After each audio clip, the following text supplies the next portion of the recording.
Audio Jungle.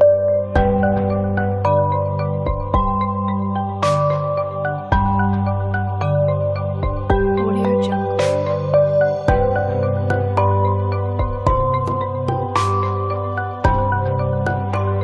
Audio Jungle.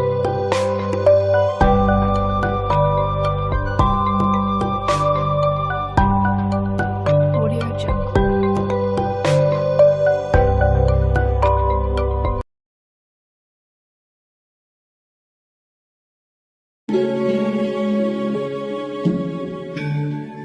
Ronggolawe, sang kesatria bumi Tuban. Ronggolawe atau Ranggalawe adalah salah satu pengikut Raden Wijaya yang berjasa besar dalam perjuangan mendirikan kerajaan Majapahit. Tetapi meninggal sebagai pemberontak pertama dalam sejarah kerajaan ini. Nama besarnya dikenang sebagai pahlawan oleh masyarakat Tuban sampai saat ini. Kidung Panji Wijayakrama dan Kidung Ranggalawe menyebut Ranggalawe sebagai putra Arya Wiraraja Bupati Songenep, yaitu nama lama Sumenep.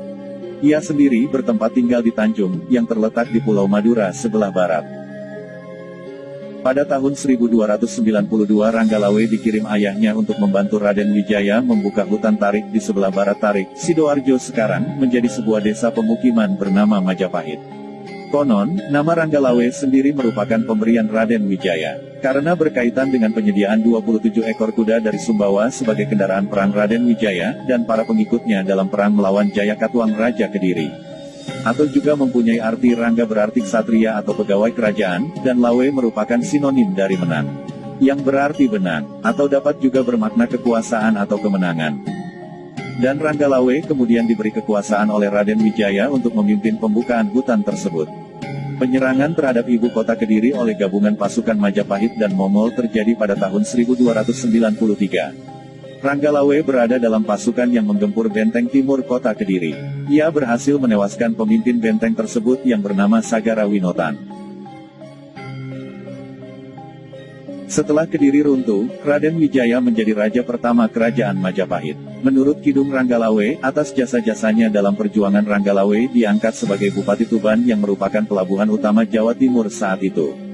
Prasasti Kudadu tahun 1294 yang memuat daftar nama para pejabat Majapahit pada awal berdirinya, ternyata tidak mencantumkan nama Ranggalawe. Yang ada ialah nama Arya Adikara dan Arya Wiraraja. Menurut para raton, Arya Adikara adalah nama lain Arya Wiraraja. Namun Prasasti Kudadu menyebut dengan jelas bahwa keduanya adalah nama dua orang tokoh yang berbeda. Sejarawan Slamet Muljana mengidentifikasi Arya Adikara sebagai nama lain Ranggalawe. Dalam tradisi Jawa, ada istilah nunggak semi, yaitu nama ayah kemudian dipakai anak. Jadi, nama Arya Adikara yang merupakan nama lain Arya Wiraraja, kemudian dipakai sebagai nama gelar Ranggalawe ketika dirinya diangkat sebagai pejabat Majapahit. Dalam Prasasti Kudadu, ayah dan anak tersebut sama-sama menjabat sebagai pasangguhan. Yang keduanya masing-masing bergelar Rakrian Mantri Arya Wiraraja Makapramuka dan Rakrian Mantri Dwi Pantara Arya Adikara. Para raton menyebut pemberontakan Ranggalawe terjadi pada tahun 1295, tetapi dikisahkan sesudah kematian Raden Wijaya. Menurut naskah ini, pemberontakan tersebut bersamaan dengan Jayanagara naik tahta. Menurut Nagara Kertagama, Raden Wijaya meninggal dunia dan digantikan kedudukannya oleh Jayanagara terjadi pada tahun 1309. Akibatnya, sebagian sejarawan berpendapat bahwa pemberontakan Ranggalawe terjadi pada tahun 1309, bukan 1295. Seolah-olah pengarang para raton melakukan kesalahan dalam penyebutan angka tahun. Namun Nagara Kertagama juga mengisahkan, bahwa pada tahun 1295 Jayanagara diangkat sebagai Yuwaraja atau Raja Muda di Istana Daha. Selain itu Kidung Panji Wijayakrama dan Kidung Ranggalawe dengan jelas menceritakan, bahwa pemberontakan Ranggalawe terjadi pada masa pemerintahan Raden Wijaya, bukan Jayanagara.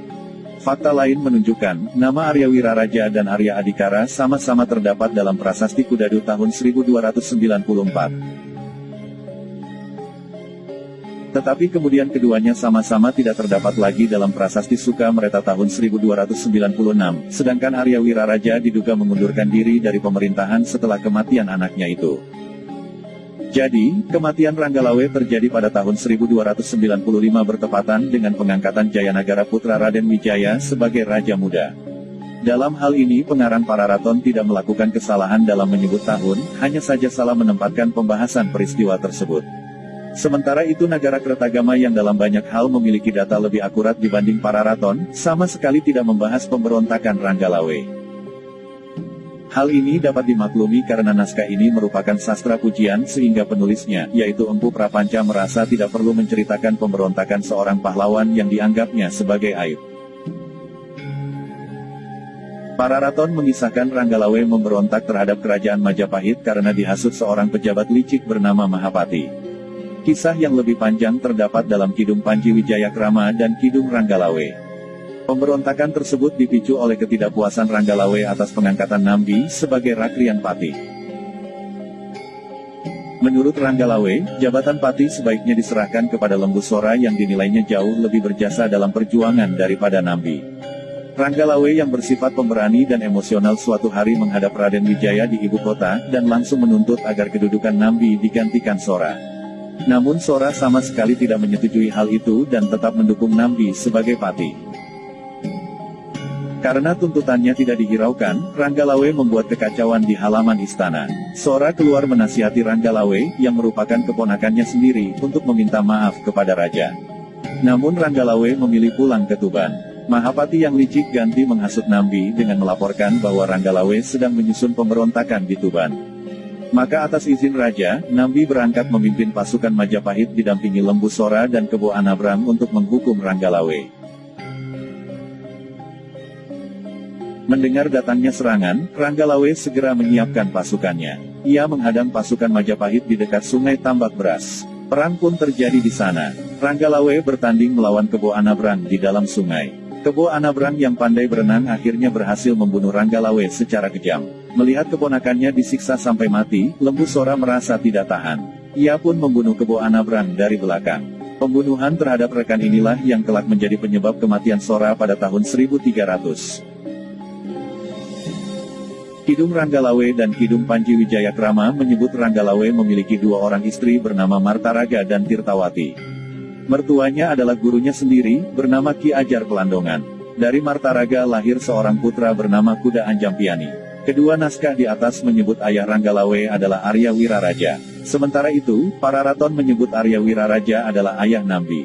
Kidung Harsawijaya juga menyebutkan kalau putra Wiraraja yang dikirim untuk membantu pembukaan hutan tarik adalah Nambi.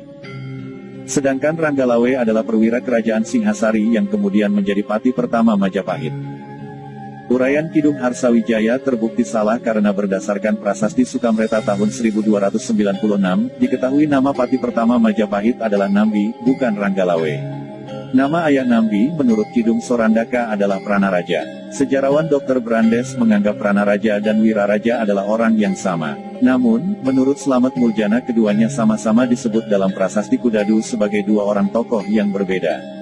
Menurut Slamet Muljana, Nambi adalah putra Pranaraja, sedangkan Ranggalawe adalah putra Wiraraja. Hal ini ditandai dengan kemunculan nama Arya Wiraraja dan Arya Adikara dalam Prasasti Kudadu, dan keduanya sama-sama menghilang dalam Prasasti Sukamreta sebagaimana disinggung sebelumnya. Nama besar Ranggalawe rupanya melekat dalam ingatan masyarakat Jawa. Penulis Serat Damarwulan atau Serat Kanda, mengenal adanya nama Ranggalawe, namun tidak mengetahui dengan pasti bagaimana kisah hidupnya. Maka, ia pun menempatkan tokoh Ranggalawe hidup sejaman dengan Damarwulan dan Minak Jinggo. Damarwulan sendiri merupakan tokoh fiksi, karena kisahnya tidak sesuai dengan bukti-bukti sejarah, serta tidak memiliki prasasti pendukung. Dalam versi dongeng, Ranggalawe dikisahkan sebagai Adipati Tuban yang juga merangkap sebagai Panglima Angkatan Perang Majapahit pada masa pemerintahan Ratu Kencana Wungu. Ketika Majapahit diserang oleh Minak Jinggo Adipati Blambangan, Ranggalawe ditugasi untuk menghadangnya. Dalam perang tersebut, Minak Jinggo tidak mampu membunuh Ranggalawe karena selalu terlindung oleh payung pusakanya. Maka, Minak Jinggo pun terlebih dulu membunuh abdi pemegang payung Ranggalawe yang bernama Wongsopati. Baru kemudian, Ranggalawe dapat ditewaskan oleh Minak Jinggo. Tokoh Ranggalawe dalam kisah ini memiliki dua orang putra, bernama Siralawe dan Buntarlawe, yang masing-masing kemudian menjadi bupati di Tuban dan Bojonegoro. Begitulah sedikit cerita tentang Ranggalawe sang kesatria bumi Tuban, yang sampai saat ini sosok Ranggalawe masih jelas ada dalam ingatan kita. Meskipun kita sendiri tidak mengetahui jelas tentang sebenarnya Ranggalawe, setidaknya kisah ini memberi sedikit penjelasan tentang sosok Ranggalawe.